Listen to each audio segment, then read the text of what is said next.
আমরা এখানে আসে এজাহার আলী সাইজির অনুষ্ঠানে এবং আমরা তার মসজিদ, আমাদের সে মসজিদ গুরুজন, আমরা তার শীর্ষ ভক্ত।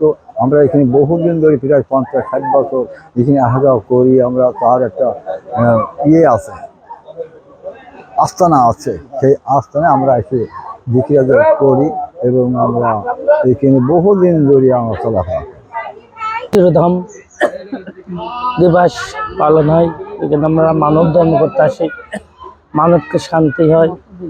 এই মানবকে শান্তি করলে স্বয়ং খোদাকে চেনা যায়।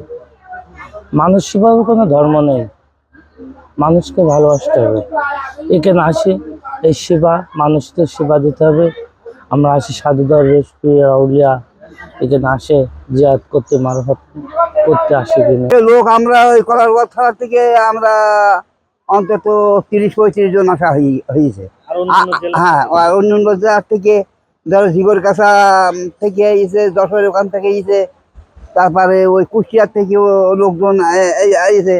আমি এখানে এই সাধু আখড়ায় আসতেছি আজকে প্রায় 32 বছর ঠছর আমি আসতেছি। এখানে বহু সাধুগুরু আছে, আপনার কুষ্টিয়ার সাধু, যশোরের সাধু, তালা, সাতক্ষীরা, বহু জায়গার সাধু এখানে আসছে।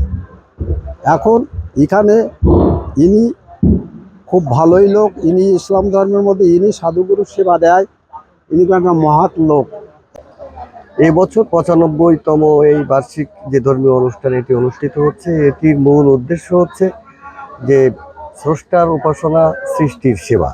সৃষ্টির সেবার মধ্য দিয়েই আমাদের স্রষ্টার সান্নিধ্য লাভের যে চেষ্টা, সেটি করা। আমরা মানব ধর্মে বিশ্বাসী এবং যে সমাজের হিংসা, বিদ্বেষ, মারামারি, হানাহানি বন্ধে এই ধর্মীয় অনুষ্ঠান আহ্বান জানিয়ে আসছে এই দীর্ঘ 95 বছর ধরে। এই অনুষ্ঠানের মাধ্যমে আমরা এই শিক্ষা নিই যে এখানে ব্যক্তিগত কোনো ধর্ম হয় না, সকলে মিলে এক ধর্ম। আমরা মানুষ হিসাবে মানুষের পাশে থাকাটাই হচ্ছে প্রধান ধর্ম। এই শিক্ষাটা আমাদের এনারা দিয়ে যান, আমরা এই শিক্ষাটাই পেয়ে থাকি। আধ্যাত্মিক সাধক মারফতি ফকির সাহেবের 95তম বাৎসরিক 4 দিন ব্যাপী ধর্মীয় সম্মেলন শুরু হয়েছে, আজকে দ্বিতীয় দিন।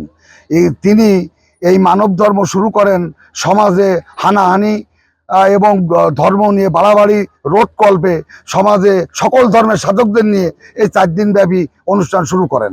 এখানে শরিয়াতের মাওলানারা থাকেন, তারা ধর্মীয় আলোচনা করেন, সনাতন ধর্মের সাধকরা থাকেন, তারা ধর্মীয় আলোচনা করেন, মারফত তরিকার সাধকরা থাকেন, তারা ধর্মীয় আলোচনা করেন।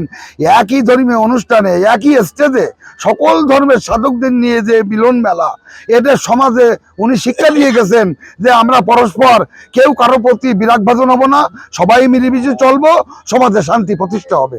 সমাজে শান্তি প্রতিষ্ঠা কল্পেই তিনি আজকে দীর্ঘ বছর এই অনুষ্ঠানটা উনি করে আসছেন। উনি 1992 সালে ওফাত হওয়ার পরে, দেহত্যাগ করার পরে, সেই থেকে আজ পর্যন্ত আমার দায়িত্বে, ওনার পুত্র হিসাবে আমার দায়িত্বে অনুষ্ঠানটা চলমান রয়েছে।